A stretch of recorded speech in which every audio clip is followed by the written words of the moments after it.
Bismillah. En route, cowboy. Si tu fais tes preuves aujourd'hui, tu pourras bientôt gagner une médaille au comice agricole. Vraiment, oncle Michael? Oui, je te le dis. Kimberly sourit, malgré sa tristesse en voyant son mari et son neveu tous deux à cheval, un lasso à la main. Je crois que je serai cow-boy comme papa, et toi, quand je serai grand, annonça fièrement Tommy. Son oncle l'observa amusé. Hier, tu prétendais vouloir être un basketteur professionnel et la semaine dernière astronaute. C'est difficile de choisir quand on a plusieurs passions, soupira le petit garçon. L'idéal, ce serait d'avoir un rang sur la Lune. Le rire de Michael fit vibrer Kimberly, à tel point qu'elle ne savait plus si elle devait laisser éclater sa joie ou se taire. Debout en plein soleil, elle songeait qu'elle ferait mieux de se retirer à l'ombre. Mais elle ne voulait pas attirer l'attention et rester immobile. Poursuivre la scène en toute discrétion. 2 mois avaient passé depuis le jour où elle avait demandé à Michael s'il avait des regrets, et où elle avait compris que seul le devoir l'avait poussé à l'épouser. Dans l'intervalle, la vie avait suivi son cours. Le bébé s'était mis à bouger dans son ventre. Une sensation incomparable. Les conversations qu'elle avait avec son mari tournaient autour du temps, de la politique et de l'enfant à naître. Sur ce dernier sujet, il se montrait intarissable et toujours d'accord. Pour le reste, elle avait l'impression qu'ils respectaient tous deux un accord tacite. Il ne protestait pas quand elle donnait des noms aux veaux nouveau-nés, et elle n'espérait plus l'entendre dire qu'il l'aimait lorsqu'il lui faisait l'amour chaque nuit. À vrai dire, elle n'avait pas à se plaindre de son existence. Elle voyait souvent Krista et Tommy et de temps à autre Will, Evelyn et Joe. À l'occasion du long week-end de la fête nationale, début juillet, Katrina et Kendra avaient même fait le déplacement pour être auprès d'elle. Plusieurs fermiers des environs lui avaient confié leurs livres de compte et elle prenait un réel plaisir à équilibrer leur budget et à simplifier leur comptabilité. Toutefois, elle se disait parfois qu'elle ne s'était pas exilée au bout du monde dans le but d'équilibrer des comptes, mais de s'équilibrer elle-même, pour ainsi dire, et jusqu'à présent, elle avait échoué. Hé, oncle Michael, regarde, c'est tante Kimberly. La jeune femme s'empressa d'afficher un sourire avenant. Coucou Tommy, tu t'amuses bien? Oui, super. Oncle Michael et moi, on va s'entraîner au lasso. Et toi, tu t'entraînes quelquefois? Kimberly jeta un coup d'œil furtif en direction de son mari. Ce bref instant lui suffit pour savoir qu'il n'avait pas oublié le soir où elle l'avait immobilisé d'un lancer de corps. Et pour comprendre qu'à ce moment précis, il la désirait ardemment, mais désir ne signifiait pas amour. Ravalant sa frustration, elle se concentra sur son neveu. Non, Tommy, je ne me suis pas entraîné depuis longtemps. Alors, camarade, lança Michael à l'attention de l'enfant, prêt pour la grande chevauchée? Allons-y, répliqua le garçon enthousiaste. Puis la voix de Michael se fit plus grave. Nous serons rentrés d'ici à 1 heure, Kimberly. Ce n'est pas trop? Elle s'efforça de paraître aussi détendue que possible. Ne t'inquiète pas pour moi, mais vous deux prenez soin de vous. Je suis là pour protéger oncle Michael, repartit Tommy en riant. Mais son oncle, apparemment pressé d'en finir, éperonna son cheval, et l'enfant l'imita. Tandis que les 2 cavaliers s'éloignaient, Kimberly resta immobile, observant leur silhouette qui rapetissait rapidement. Elle se souvint d'avoir évoqué devant son mari la vie trépidante des grandes villes. Ici, l'énergie qui animait les êtres était tout autre.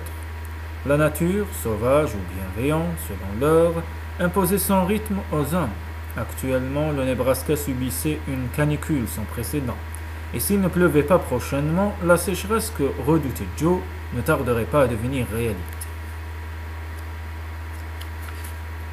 Depuis son arrivée au ranch, Kimberly avait appris un nombre incalculable de choses concernant la vie à la campagne. Les cultures, l'élevage du bétail. Elle n'imaginait pas auparavant combien ces activités pouvaient se révéler passionnantes. Mais surtout, elle avait découvert le lien extraordinaire qui unissait ces hommes et ces femmes à la terre. Le calendrier d'un fermier ne coïncidait pas avec celui des gens ordinaires. L'année commençait à l'automne, et non le 1er janvier, et l'été arrivait souvent bien avant la Saint-Jean. Oui, le Nebraska était un bien bel endroit, mais elle n'avait pas épousé un paysage, et elle s'était juré de partir si l'amour ne cessait pas dans le cœur de Michael. Pourquoi alors restait-elle?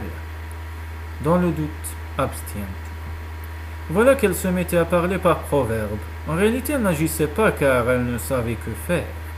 Elle n'avait jamais eu l'intention d'imposer à son enfant des parents qui ne s'aimaient pas. Mais ce n'était pas exactement cela non plus. L'amour était bel et bien présent dans leur couple, même s'il était à sens unique.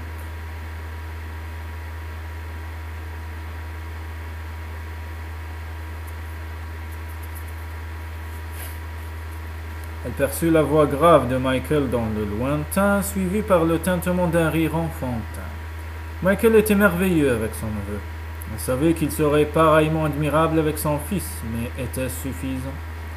À cette question, qui l'a hantée depuis des semaines, elle ne trouvait toujours pas de réponse. Que n'avait-elle l'intuition de sa sœur Christa? Elle repensa à la lettre enfermée dans son tiroir. Quelques jours auparavant, elle avait reçu un appel téléphonique du vice-président de la société où elle avait proposé ses services. L'homme avait manifesté beaucoup d'égards et d'empressement, proposant un salaire élevé, un bureau panoramique et des horaires de travail flexibles.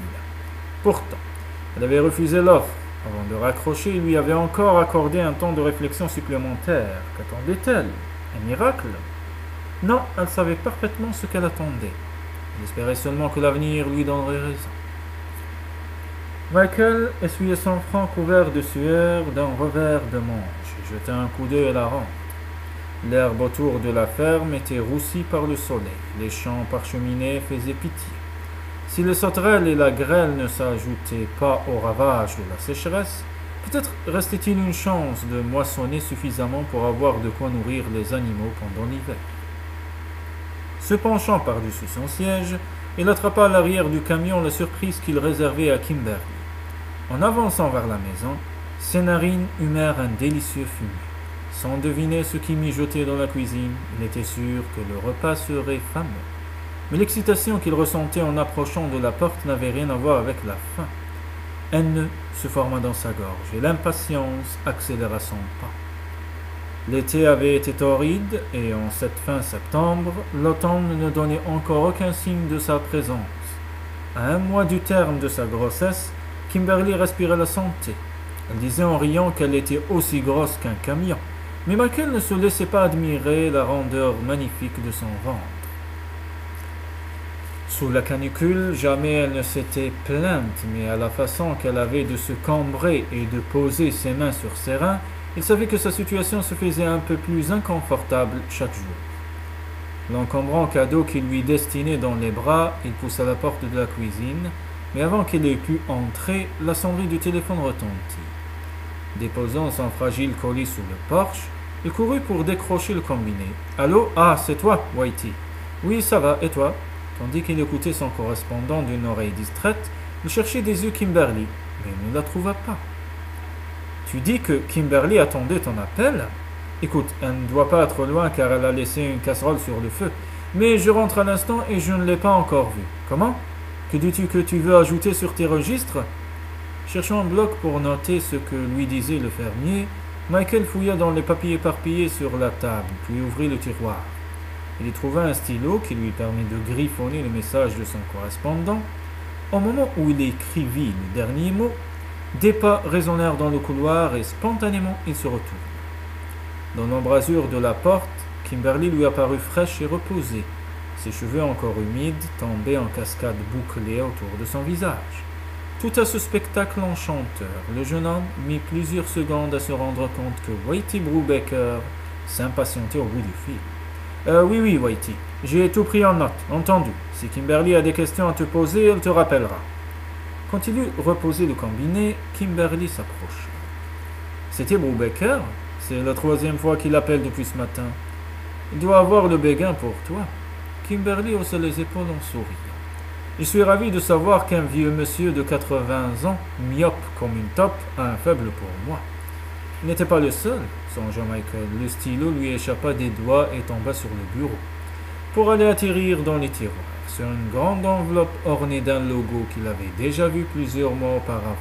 Aussitôt, le sang de Michael se glaça dans ses veines. Approchant des fourneaux, la jeune femme souleva le couvercle de la marmite et remua la brisque qu'elle avait préparée. « Ce matin, dit-elle d'un ton joué, j'ai entendu à la radio un mot que je croyais banni pour longtemps. Quel mot? Était-ce l'effet de son imagination ou la voix de Michael s'était-elle refroidie? Le mot pluie.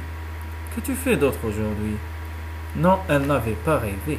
Le temps était devenu plus distant. Ignorant la raison de ce changement d'humeur, elle aborda un sujet qu'elle savait fédérateur. J'en fais quelques courses à Nordplatte, au rayon layette, deux femmes m'ont abordé. L'une prétendait que l'on peut connaître le sexe d'un enfant à naître en fonction de son rythme cardiaque, ce que l'autre a démenti aussitôt en m'assurant que c'était la forme du ventre qui donne une indication fiable. Si l'on porte l'enfant en avant, c'est un garçon. Si en revanche on a l'air aussi enceinte de dos que de face, c'est une fille, à moins que ce ne soit l'inverse. La voix douce et mélodieuse de Kimberly apaisa les angoisses de Michael. Tandis qu'il savourait ce réconfort, elle attrapa un sac en plastique d'où elle sortit un minuscule vêtement blanc. J'ai acheté une dizaine de petites barboteuses, comme celle-ci, et plusieurs paquets de couches. Elle en ouvrit un et déplia un change complet. Regarde un peu. As-tu jamais rien vu d'aussi petit? Pourtant, la vendeuse m'a garanti qu'au début ce serait trop grand pour le bébé. J'ai consulté mes livres, mais je dois t'avouer que je n'ai jamais changé un nourrisson. Pas même Tommy? Non, confirma-t-elle en secouant la tête. J'avais trop peur de le casser. D'ailleurs, quand j'étais enfant, je n'ai jamais joué à la poupée. Il étudia pensivement le visage de la jeune femme. Quels étaient tes goûts? J'aimais les jeux de patience, les livres, l'aventure. Pour moi, consistait à me rendre au parc pour observer les enfants normaux qui s'amusent. Michael tenta de l'imaginer, petite fille blonde et sage. Sans doute n'avait-elle jamais eu les genoux tout écorchés, comme les autres enfants. Elle aurait mérité mieux que cette enfance confinée dans l'étude. Et aujourd'hui, elle méritait mieux que cette vie recluse dans un ranch du fin fond du Nebraska. Était-ce la raison pour laquelle elle avait conservé la lettre, lui proposant un emploi? Michael, est-ce que tout va bien? Le regard du jeune homme s'arrêta sur les affaires de bébé dépliées sur la table. La gorge nouée par l'émotion, il éprouva le besoin d'agir et se dirigea vers la porte. Je t'ai apporté une surprise. Attends-moi un instant. Perplexe, Kimberly le vit sortir précipitamment. Elle ne parvenait pas à comprendre les sentiments mêlés qu'elle croyait deviner chez son mari. Il passait de la froideur à l'attendrissement, de l'indifférence à l'exaltation. Si seulement elle avait pu donner le nom d'amour à toutes ces expressions. Après une série de bruits étranges, la porte de la cuisine s'ouvrit brusquement et Michael s'engouffra dans l'embrasure, un ravissant berceau ancien dans les bras. Elle déposa l'objet sur le sol et de la main tenta d'en ôter la poussière. « C'est le berceau que mes parents ont utilisé pour Will et pour moi, expliqua-t-il. Il te plaît ?» Les larmes aux yeux, Kimberly acquiesça en silence, puis en toute sincérité, elle s'extasia sur la beauté du petit lit. Mais tout au fond d'elle-même, elle ressentait une affreuse douleur. Michael ne l'aimait pas, il n'aimait que l'enfant qu'elle portait en son sein. Kimberly ne prêta guère d'attention à la brise qui s'était levée, lui donnant la chair de poule. Un franc froid approchait qui mettrait un terme à des mois de canicule. Quelques jours plus tôt, elle aurait accueilli la nouvelle avec allégresse. Ce soir, elle se contenta de serrer ses bras autour de sa poitrine et d'errer dans la maison vide, comme une âme en peine. Quelque part, une horloge faisait entendre son tic-tac, monotone, et de temps à autre, une latte du plancher craquait sous ses pas. Mais en dehors de ces bruits, le silence de la nuit était total. Elle n'essayait même pas de se coucher, sachant pertinemment qu'elle ne trouverait pas le sommeil. Marchant au hasard, perdue dans ses pensées moroses, elle arriva devant ma chambre réservée au bébé. Les murs auraient eu bien besoin d'une couche de peinture fraîche, et le sol n'eût réclamé de moi le tapis. Le mobile qu'elle avait acheté était encore dans sa boîte. Les rayons de la lune projetaient sur le mur l'ombre d'un berceau en fer forgé. Kimberly frissonna. Michael était un homme attentionné, affectueux, un homme responsable qui n'avait qu'une parole. Cette dernière pensée lui fit plisser le front. Oui, Michael était un homme de parole, mais ne lui avait jamais dit un mot d'amour, même au plus fort de la passion. Elle sentit le bébé s'agiter en elle et sourit à cette sensation extraordinaire. Posant une main sur la rondeur magnifique de son ventre, elle sut qu'elle devait prendre une décision, maintenant, pour son enfant à naître, pour Michael et pour elle-même.